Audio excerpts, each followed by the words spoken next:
Inuuteq Holm Olsen is Greenland's diplomatic representative to the United States, working from the Danish Embassy. He joins us today to talk about the future of Greenland. That's a big topic, the future of a country. Since 2009, you've been living under self-rule. Some would like to see full independence sooner rather than later. Can you give us an update on the politics within Greenland and what stage this discussion is at? Yeah, I mean the 2009 Self-Rule Act, gives us more extended autonomy than we have now, and to build upon that. So it's going to be a process of taking over more and more responsibilities. But there's even a chapter on secession and how that should proceed. But I think it's a bit too early to say, because we see it as a process, as a long-term process, because the economic development as well as the political, has to go together hand in hand. And we have to, both develop the different sectors that we are keen on developing, as well as take over areas of responsibility, and that's going to take its time. So it's not so much a set number of years as it is the process itself. Yes. But I mean, there are political parties that are more keen to take it on a speedier process. Then there are also those who oppose that. Who gained strength in the last round of elections?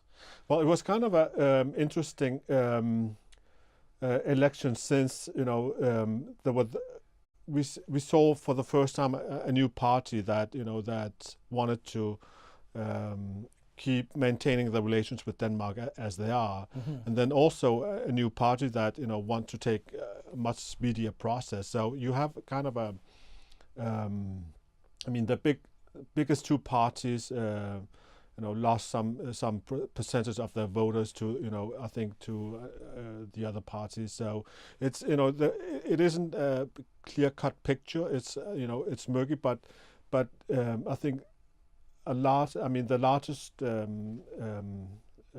parties, are in favor of continuing to develop, Greenland politically as well as economically.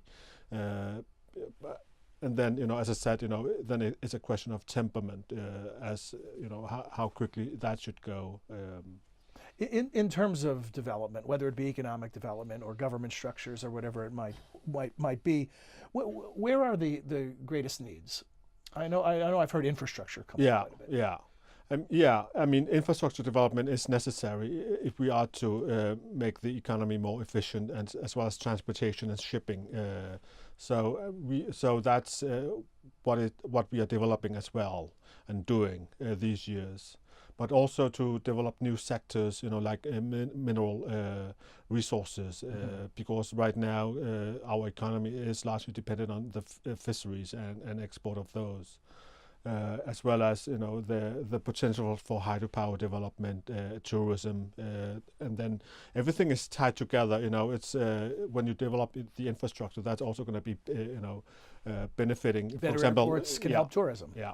What is the tourism picture like currently? Is this in a growth spurt? Yeah, it's a growing industry. The numbers tell us that, and I think there's potential for many more tourists, especially when we develop the airport infrastructure. I think we will be open to a number of different markets directly that we don't have now. And there are, I think that tourist operators see potential and have made plans to develop the tourism sector even more as we develop the infrastructure. You mentioned minerals. I'm guessing oil and gas reserves off the coast are another asset that Greenland brings to bear. What are some of the other things that you're looking at? You mentioned hydropower. Yeah. Are we talking timelines where this can become relevant very quickly, or are some of these much longer term investments? I mean, when it comes to the mineral resources, it's actually minerals as such, because Greenland is quite well endowed. Like, for example, two of the world's largest known deposits of rare earth, are located in southern Greenland, as well as there's a number of other projects that are kind of in advanced stage.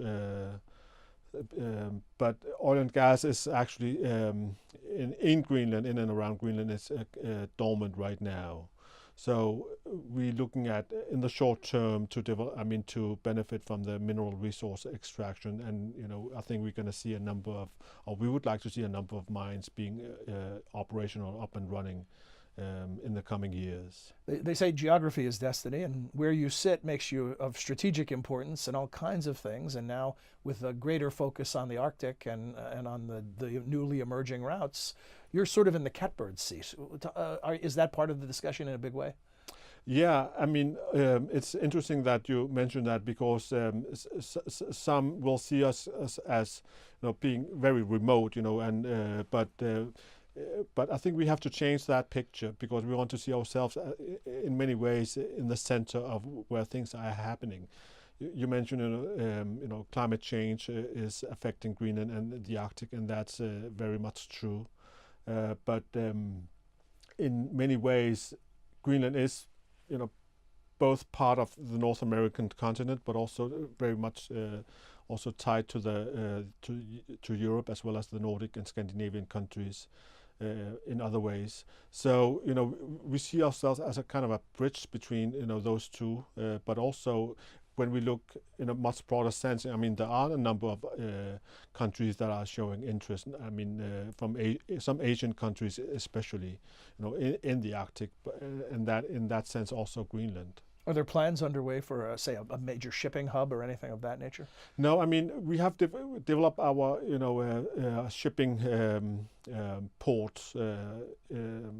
So, but that's not because of the prospect for Northwest Passage opening up, but more for actually domestic purposes, because the demand, as we grow, we'll see a number of growing demands for shipping, and also as we develop economically.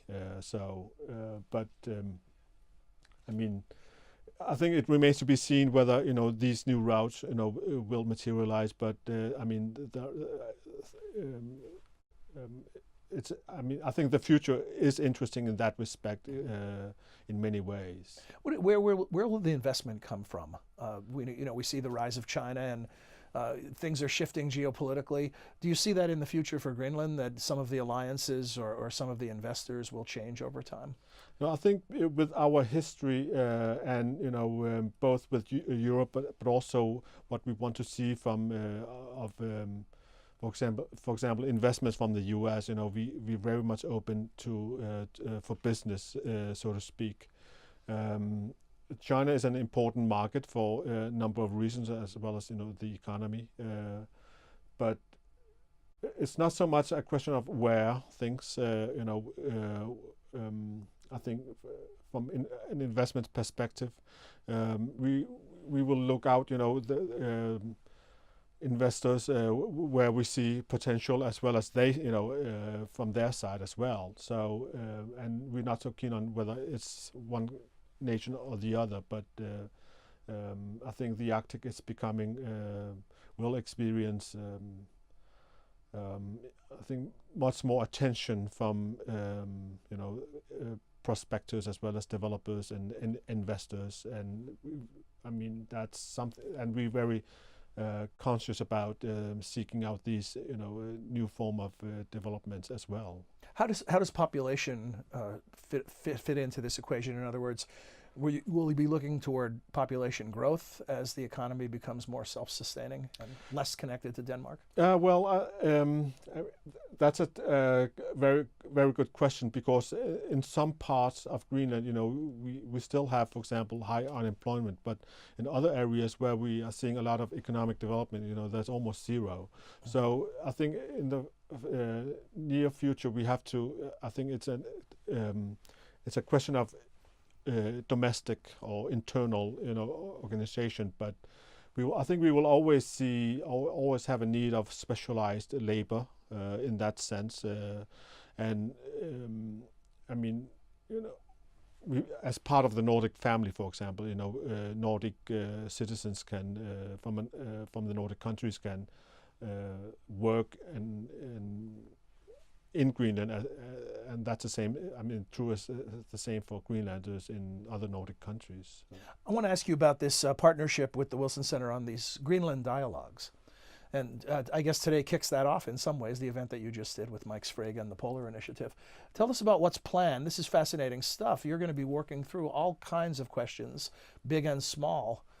Explain to us what the plan is. Yeah, we've been talking about the, these Greenland Dialogues for some time now, and I think we're very excited to kick off, with this first session, and I think we're going to see a number of different issues of mutual interest that we will take on in the future. I mean, we have to decide, a priority of which issues to take on. But I think, with brain power here in this magnificent place, we would like to see utilize that on a number of issues that we will be tackling, as we develop politically as well as economically. Also to highlight, I think, Greenland in this in DC as well as the U.S. Right. In general, because I think this city as well as this nation has to be cognizant of what it is that's going on, both in the Arctic but as well as Greenland, and that's what we want to showcase with these dialogues to inform, but also gain new knowledge from from the Wilson Center. Well, I look forward to those. And I know some will be private work groups, but others will be public events Yeah. like the one you did today. And I should tell our viewers, if you're interested in seeing the entire event that I mentioned between Mike Sprague and the Polar Initiative and Inuuteq, it's available if you go to the Wilson Center website and look under the Polar Initiative. Thank you. This is fascinating stuff, and we are really pleased to be working with you and look forward to future discussions. Well, thank you, and happy to be here. Thank you. Yeah.